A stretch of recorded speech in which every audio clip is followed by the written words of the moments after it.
Guys আমি এই ওয়ার্কটার উপরে অলরেডি আউটলাইন ভিডিও দিয়েছি, তোমরা সাবজেক্টিভ র্যাঙ্ক প্লেলিস্টে পেয়ে যাবে। আর অনেকেই আমাকে মানে একজনই হোয়াটসঅ্যাপে মেসেজ করে বলছিল যে দাদা এই ওয়ার্কটা খুবই ইজিভাবে করেছো, মানে জাস্ট 2-3টে ফিগার আছে, যদি আরও বেশি ফিগার দাও তাহলে খুব ভালো হয়।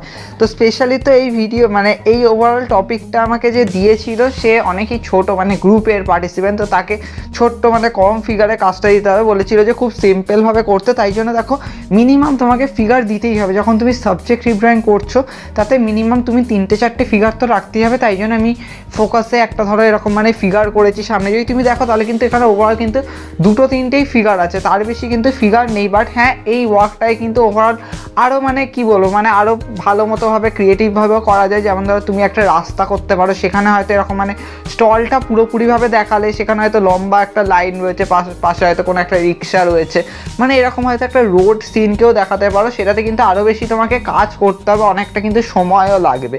তো ওভারঅল এই ওয়ার্কটার মধ্যে খুবই সিম্পলভাবে করা আছে। যেমন আমি এখানে দেখিয়েছি যে মানে এরকম হয় না, দেখবে রাস্তায় এরকম মানে অনেক মানে ছোটো ছোটো স্টেজ করে, মানে স্টেজ ঠিকই হ্যাঁ ওরকমই স্টেজের মতো করে রাস্তার ধারে, দিয়ে সেখানে একটা টেবিল পাতা থাকে, দিয়ে টেবিলের ওপর এরকম মানে একটা উঁচু টেবিল থাকে, তো সেখান দিয়ে সবাই মানে এরকমভাবে ক্লথ ডিস্ট্রিবিউট করে, এইভাবে রাখে, দিয়ে সবাইকে ডিস্ট্রিবিউট করতে করতে থাকে, আর নিচে অনেক লম্বা লাইন হয়ে যায়, তো এরকমভাবে দেখায়। তো আমি এটাতে জাস্ট কী করেছি, জাস্ট সামনের পোর্শনটাকে তুলে ধরেছি যাতে তোমরা মানে কালারটা যথেষ্ট ভালো মতোভাবে করতে পারো, আর ওভারঅল যাতে ফিগারটাও যাতে ভালো মতোভাবে দেখতে পাওয়া যায়, তার জন্য আমি জাস্ট একদম সামনের দিকে জাস্ট একটা ফিগার দেখিয়েছি যে মানে ক্লথ দিচ্ছে।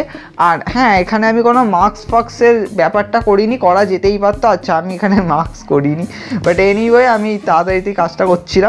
বাট ওভারঅল ঠিক আছে, তোমরা এখানে মাস্ক পরে আছে এরকম তোমরা দেখাতেই পারো, অসুবিধার কিছু নেই। হ্যাঁ এখন মাস্ক পরে আছে সেটা তো দেখানো দরকার। বাট এনিওয়ে গাইজ ওভারঅল যদি তুমি বলো তাহলে এইভাবে গাইজ কাজটা করেছি। সামনে দেখিয়েছি কয়েকজন এরকম মানে রয়েছে যারা হয়তো এরকম নিচ্ছে, একটা বাচ্চা রয়েছে, তো এইভাবে গাইজ সিনারিওটা করেছি। পেছনে এরকম মানে ছোটো ছোটো ফিগার করে দিয়েছি যারা এরকম মানে দূরে হয়তো একটা লাইনের মতোভাবে রয়েছে। এখানে দেখিয়েছি আরেকটা মেয়েও হয়তো এরকমভাবে ক্লথ ডিস্ট্রিবিউশন করছে। দেখো এই ডিস্ট্রিবিউশনে অনেকজন থাকে, এটা কোনো কমিটির আন্ডারে হয়, কোনো ক্লাবের আন্ডারে হয়তো এরকমভাবে কাজটা হয়তো এইভাবে স্টেপে করেছি। খুবই সিম্পল আছে, যদি তোমরা ড্রয়িংয়ের দিক থেকে দেখো তাহলে কিন্তু এর থেকে সিম্পল আর সেরকমভাবে কিছু করা যায় না। যেহেতু তোমাকে কম্পিটিশনে পার্ট নিতে হবে, তাই জন্য কম্পিটিশনটাকে ভালো মতোভাবে বুঝতে হবে, এর থেকে সিম্পল আর কিছু হয় না। আমি যথেষ্ট সিম্পলই দিয়েছি। হ্যাঁ এর থেকেও আরও ক্রিয়েটিভ করা যেতে পারে, তোমরা মানে অন্যরকমভাবে করতে পারো, মানে পুরো পেপারটাকে জুড়ে মানে একটা পুরো সিন দেখালে, মানে পুরো একটা রাস্তার সিন দেখালে যেখানে প্রচুর জন দাঁড়িয়ে রয়েছে, তারা মানে ক্লথ নিচ্ছে, তো এরকমভাবে লাইন করে দিলে চারপাশে রাস্তাটাকে সিনারিওটা দেখালে। তো ওইভাবে আমি এখানে শোটা ঠিকভাবে ওই রকমভাবে করিনি, খুবই সিম্পলভাবে করেছি অ্যাজ এ গ্রুপের পার্টিসিপেন্টদের জন্য। বাট ওভারঅল কাজটাকে ভালো মতোভাবে ফলো করো। তার সাথে অয়েল প্যাস্টেলের কালারিং তো দেখতেই পাচ্ছ, খুবই সিম্পল কালারিং আছে। আমাদের রিসেন্টলি তো অলমোস্ট সমস্ত সাবজেক্টিভ ড্রয়িংই অয়েল প্যাস্টেলের উপর হয়েছে, তার কারণ হচ্ছে ডিমান্ডও এসেছিলো, অনেকেই বলেছিল, গ্রুপের পার্টিসিপেন্টরা বলেছিল, তো তার জন্য আমি অয়েল প্যাস্টেল দিয়েছিলো। ওয়াটার কালারও দিই কখনো কখনো, যখন যারা বলে কোনো স্পেসিফিক্যালি বলে দেয় যে হ্যাঁ দাদা এটার ওপর ওয়াটার কালার দাও, তো তখন আমি ওটাতে ওয়াটার কালার দিই। তো ওভারঅল গাইস আমরা উইন্টারের ওপর খুবই সিম্পল বেশ কিছু ওয়ার্ক দিয়েছি, তোমরা দেখবে আমাদের চ্যানেলে রয়েছে সাবজেক্টিভ ড্রয়িং প্লেলিস্টে। তো আজকের ওয়ার্কটা ভালো মতোভাবে দেখো, এখানে কীভাবে করছি, জাস্ট খুবই সিম্পল স্টেপে কালারিং হবে, তোমরা ইজিলি আইডিয়া পেয়ে যাবে, আর তোমরা ইজিলিভাবে আইডিয়া পাও, তাই জন্য স্টেপে দেখো। তো ওভারঅল গাইস এই কাজটা হচ্ছে, তোমরা ভালো মতোভাবে দেখো কীভাবে করছি। আর আমি আগেও বললাম যে এটাকে তোমরা আরও অন্যরকমভাবেও করতে পারতে, বাট স্টিল আমি সিম্পলভাবে যাতে হয় সেটার জন্য আমি এরকমভাবে করছি। তো এনিওয়ে দেখতে থাকুন।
গাইস এখানে দেখতেই পাচ্ছ আমাদের ওভারঅল ফিগারের কালারিংগুলো তো হয়েই গেছে। এবার যেটা করব সেটা হচ্ছে ব্যাকগ্রাউন্ডটা। তো বেসিক্যালি এটা রাতের দিকে হয়ে থাকে, তো রাতটা করার জন্য আমাকে ব্যাকগ্রাউন্ডটাকে এরকমভাবে করছি।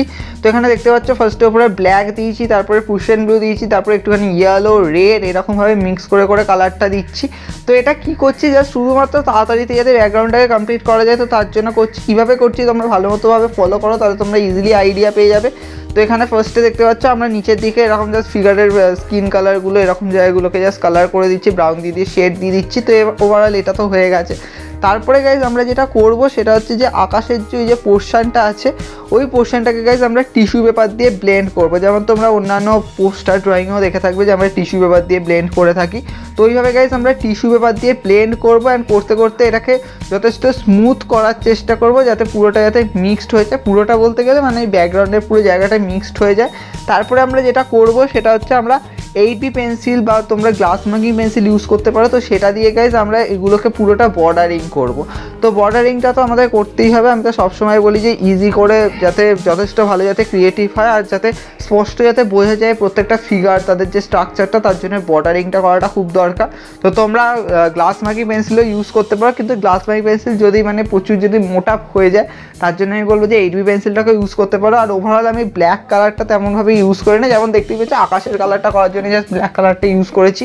বাট ওভারঅল আমি ব্ল্যাক কালারটা তেমনভাবে ইউজ করি না, বাট ব্ল্যাক কালারের জায়গায় আমি এরকমভাবে 8B পেন্সিলটাকে দিয়ে ওভারঅল দেখতে পাচ্ছ আমরা কীরকমভাবে করেছি, বর্ডারিংটা করেছি। এবার যেটা করবো সেটা হচ্ছে ব্যাকগ্রাউন্ডের ফিগারগুলোকে করবো। তো করার জন্য এরকমভাবে জাস্ট ব্যাকগ্রাউন্ডে এরকমভাবে এঁকে দিচ্ছি।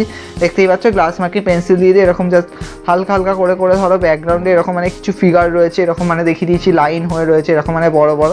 তারপরে গাইজ আমরা যেটা করবো সেটা হচ্ছে গ্লাস মার্কিং পেন্সিলটা দিয়ে আমরা করবো কিছু ব্যাকগ্রাউন্ডে বাড়ি তো থাকবেই স্বাভাবিক, আমার শহরের রাস্তাতে এরকমভাবে বাড়ি করে দেবো। এখানে একটা আমরা দেখিয়েছি যে একটা মানে চোঙা লাগানো রয়েছে যেটাতে মানে হয়তো আওয়াজ হচ্ছে, মানে এখানে যে ডিস্ট্রিবিউশন হচ্ছে সেটাকে প্রচার করার জন্য এরকম মানে লাগানো রয়েছে। তো ওভার এইভাবে গাইজ করছি।